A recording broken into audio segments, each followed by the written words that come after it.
Hello class. Welcome back बच्चों।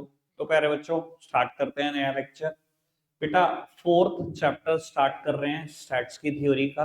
ठीक है जी। हमने बाबू फाइनल में आने वाले जितने भी सिलेबस में प्रैक्टिकल चैप्टर हैं स्टैट्स में, सब करके रिवाइज करके पैक कर दिया था। ठीक है ना जी। अभी थ्योरी चल रही है तो मैं सोच रहा हूँ इस चैप्टर के तुरंत बाद माइक्रो के बेटा आखिरी के 2 चैप्टर रिवाइज होने वाले बचते हैं, वो खत्म कर दूं। फिर जो भी टाइम होएगा वो स्टैट्स पर देंगे। ठीक है जी।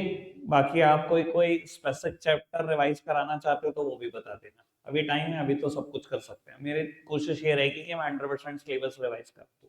बाकी देखते हैं क्या कुछ रह तो नहीं जाता।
बेटा, अभी हम बात कर रहे हैं क्लासिफिकेशन की।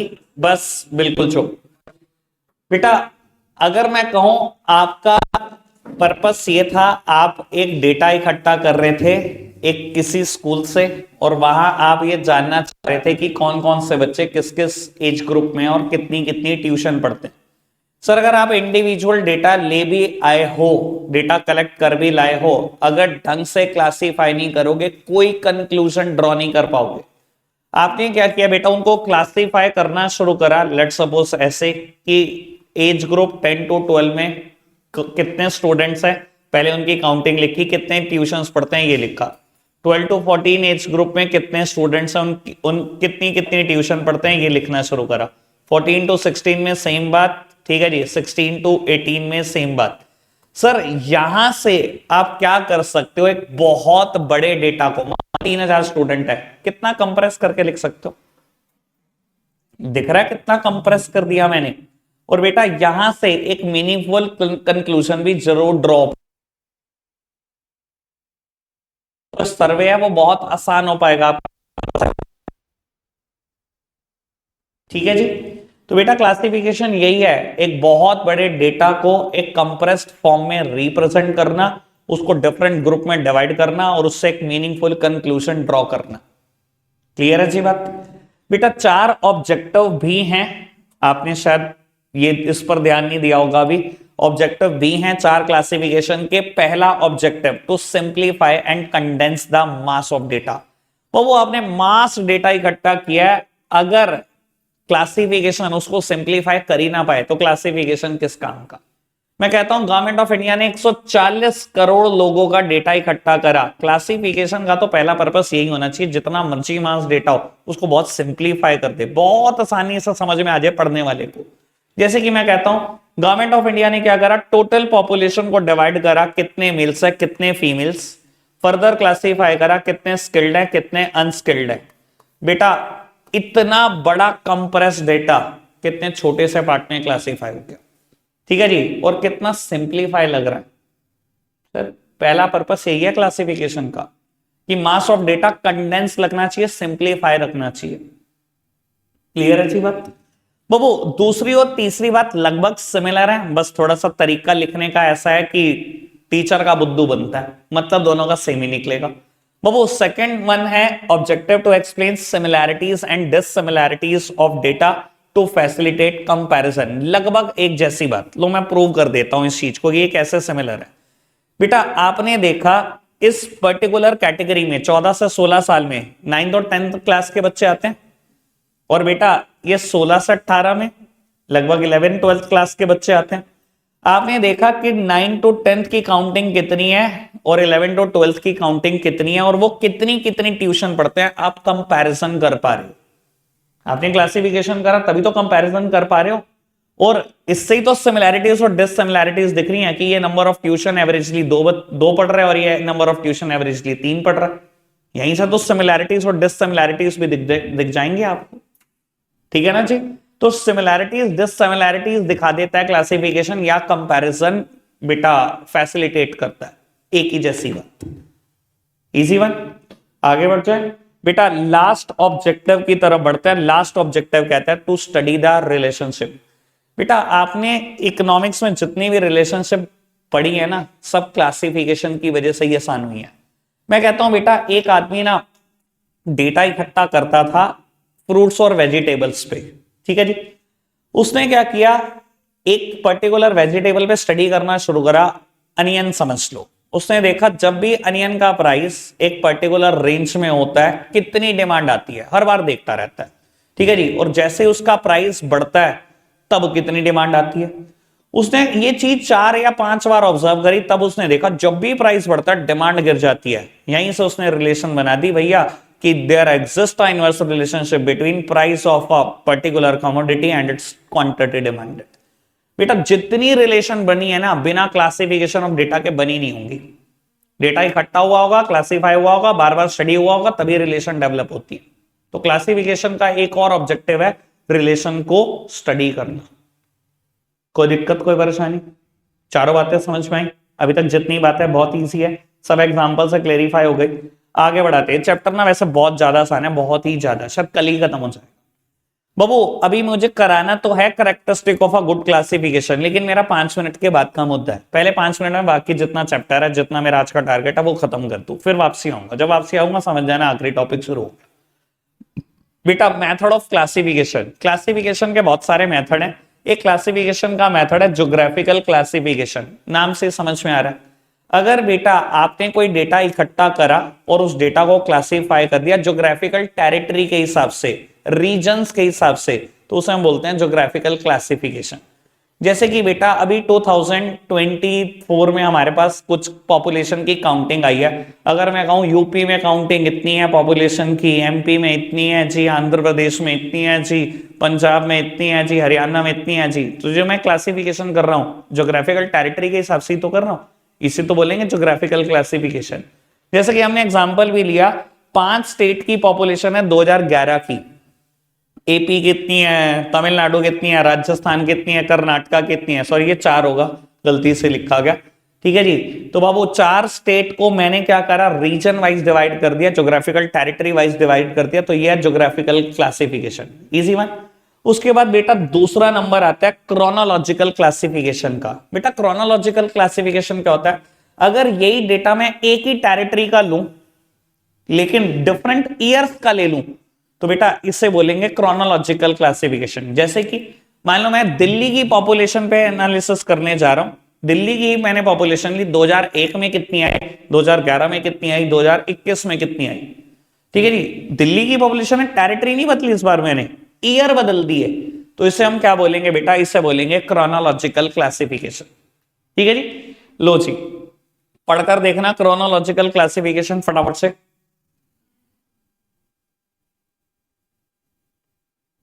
डन, एग्जाम्पल ठीक। उसके बाद आगे बढ़ जाओ बेटा, क्वालिटेटिव क्लासिफिकेशन, नाम सजेस्ट कर रहा है। बेटा कुछ चीजें ऐसी होती हैं जहां डेटा कभी क्वांटिटी में आ ही नहीं सकता, उसे वहां पर बेटा हम जो क्लासिफिकेशन करेंगे उसे बोलेंगे क्वालिटेटिव क्लासिफिकेशन। जैसे कि बेटा मैंने क्लासिफिकेशन करा इंटेलिजेंट और बेटा नॉन इंटेलिजेंट पीपल का। भैया इंटेलिजेंस कैसे मेजर हो सकती है? वो तो नहीं मेजर हो सकती।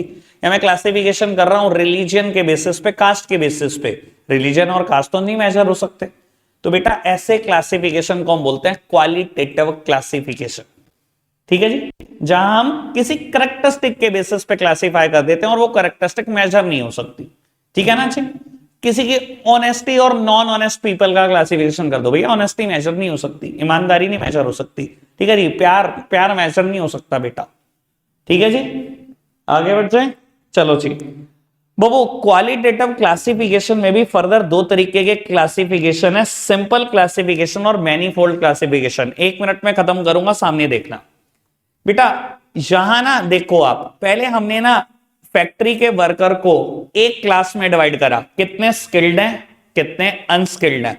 फिर हमने दूसरी क्लास में डिवाइड करा, कितने लिटरेट हैं कितने इलिटरेट हैं। फिर हमने तीसरी क्लास में डिवाइड करा, कितने रूरल एरिया से कितने अर्बन एरिया से। सुनो जी, अगर आप कभी किसी भी वर्कर्स को या किसी पॉपुलेशन को एक क्लास में डिवाइड करते हैं, उसके बाद दूसरी क्लास में डिवाइड करते हैं, अगर वो 2 क्लास तक ही बटी हुई है तो इसे बोलेंगे सिंपल क्लासिफिकेशन। लेकिन दूसरी क्लास के बाद अगर आप आगे बढ़ गए, जैसे कि यहां तीसरी क्लास में भी डिवाइड कर दिया मैंने बाबू, जैसे ही तीसरी क्लास में डिवाइड हुआ इसे बोलने लगेंगे मैनी फोल्ड क्लासिफिकेशन। कई गुना क्लासिफाई किया गया, मैनी फोल्ड। क्लियर है बात? 2 क्लास तक सिंपल क्लासिफिकेशन, 2 के बाद मैनी फोल्ड। अभी तक कोई दिक्कत? क्वालिटेटिव समझ में आ गया? क्वालिटेटिव के फर्दर टाइप समझ में आ गए, सिंपल और मैनीफोल्ड। उसके बाद बेटा क्वांटिटेटिव क्लासिफिकेशन। कहने की बात ही नहीं है बेटा, दुनिया की बहुत सारी चीजें क्वांटिटी में मेजर हो सकती हैं। अगर मैंने क्वांटिटी के बेसिस पे क्लासिफाई किया है तो क्वांटिटेटिव क्लासिफिकेशन, जैसे कि height, weight, income, expenditure, sales, production, ये सब टर्म क्वांटिटी में डिफाइन की जा सकती है। अगर इनके बेसिस पे क्लासिफिकेशन हुआ है तो क्वांटिटेटिव क्लासिफिकेशन। कोई दिक्कत अभी तक? आगे बढ़ जाए, समझ में आया? 4 तरीके क्लासिफिकेशन, ज्योग्राफिकल टेरिटरी के हिसाब से बांटा तो, क्रोनोलॉजिकल ईयर वाइज बांटा तो, क्वालिटेटिव कुछ कैरेक्टरिस्टिक ऐसी हैं जो क्वांटिटी में मेजर नहीं हो सकती उसके हिसाब से बांटा तो, और क्वांटिटेटिव तो है ही क्वांटिटेटिव। ठीक है जी बाबू, उसके बाद एक टर्म शुरू होती है वेरिएबल। ऑल्दो बेटा हमने बहुत सारे वेरिएबल का मीन निकाला है, बहुत सारे वेरिएबल का मीडियन मोड निकाला है, बच्चों को बहुत सारे टाइम में यही नहीं पता होता वेरिएबल क्या चीज है। बेटा वेरिएबल टर्म बनी ही इस टर्म से है, वेरी से। वेरी क्या होता है बेटा? Which changes with the time period. बाबू जो चीज जो टाइम के साथ बदलती चली जाएगी वही चीज तो वेरिएबल है। वेरिएबल टर्म बनी वेरी से। जैसे कि समझाने के लिए एक बात करता हूं बेटा, अगर आप मीन निकालने जा रहे हो क्लास 6 के बच्चों की हाइट का, भाई क्लास 6 के बच्चों की हाइट तो भी बढ़ेगी ना, चेंज होगी ना टाइम के साथ। या वेट नहीं, वेट है आपके पास क्लास 6 के बच्चों का, उनके वेट का आप मीन, मीडियन या मोड निकालने जा रहे हो, भाई ये वेरिएबल ही तो है। वेरिएबल क्या फिनोमिना है? वही तो फिनोमिना है बेटा जो over a period of time change होता जाएगा। क्लियर है बात? आज मैं आप 10 बिजनेसमैन की इनकम का मीन निकाल रहा हूं, भाई इनकम बदलेगी, फ्यूचर में बदलेगी, क्यों नहीं? आज वेरिएबल ही है वो, और कुछ नहीं है बेटा। क्लियर है बात? वेरिएबल क्या चीज होती है? आगे बढ़ जाए बेटा। वेरिएबल भी फर्दर 2 तरीके का होगा, डिस्क्रीट एंड कॉन्टिन्यूस। एक काम करो, 2-3 लाइनें वेरिएबल पर पढ़ना।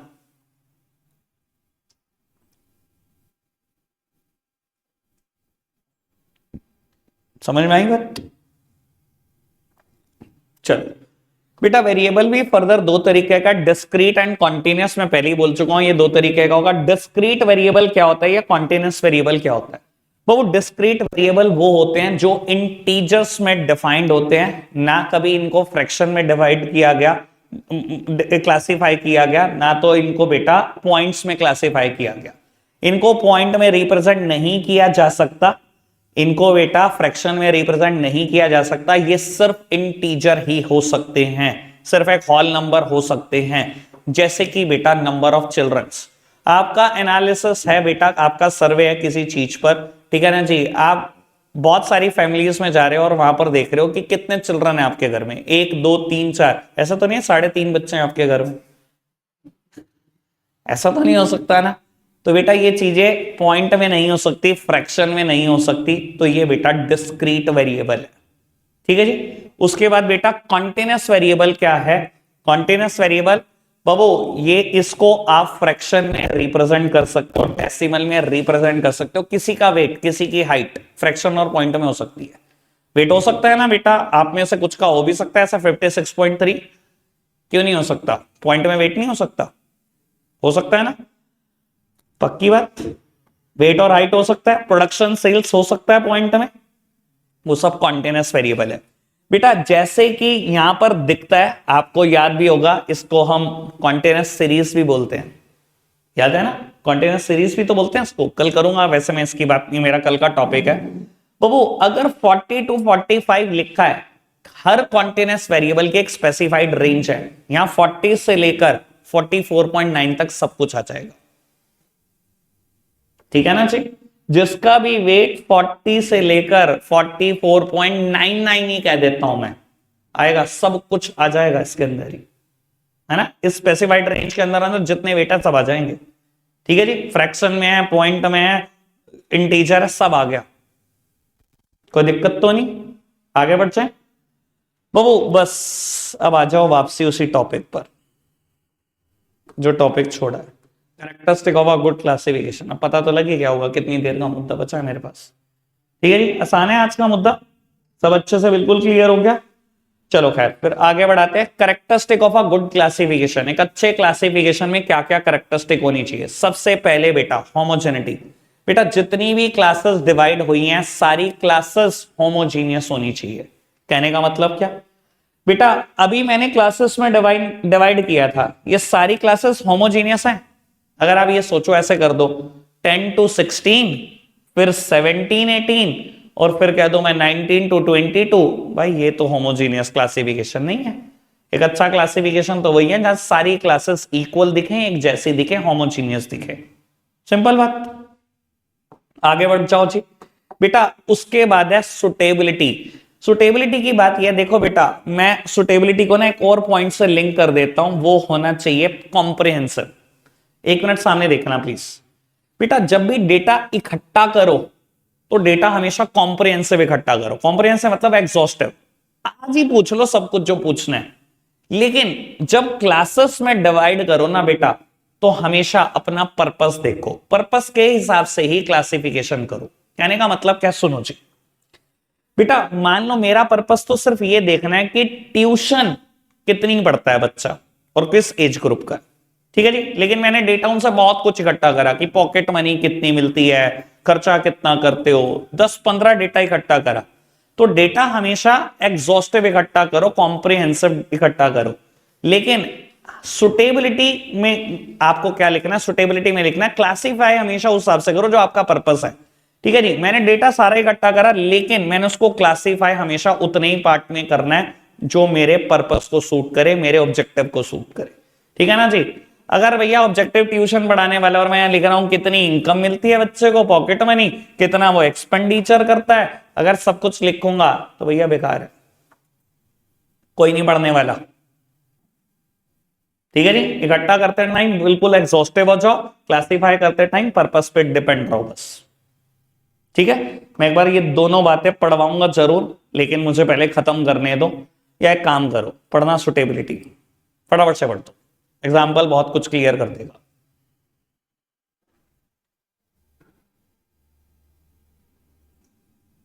ठीक है, कॉम्प्रिहेंसिवनेस पढ़ना।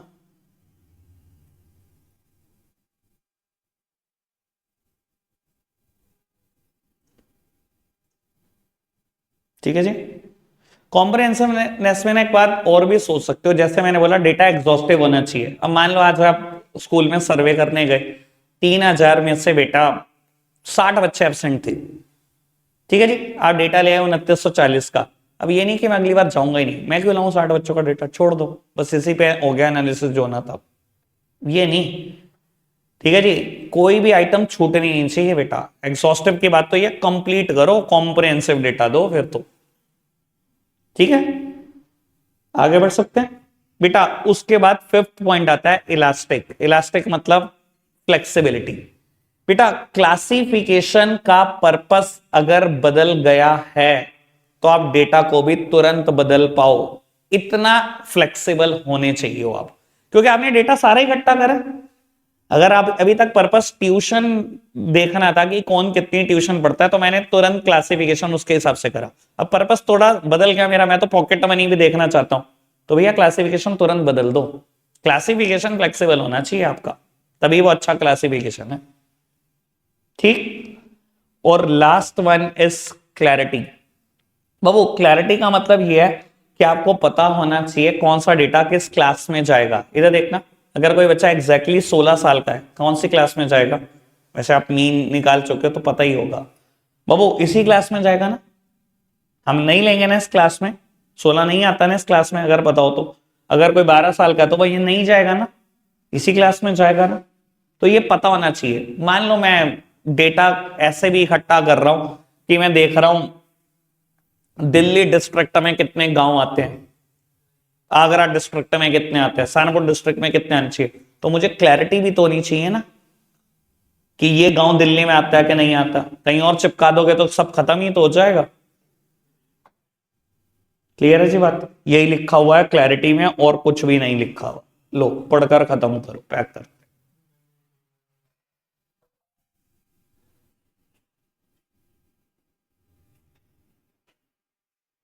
ठीक, रखते हैं आज के लिए इतना ही है प्यारे बच्चों। Bye bye.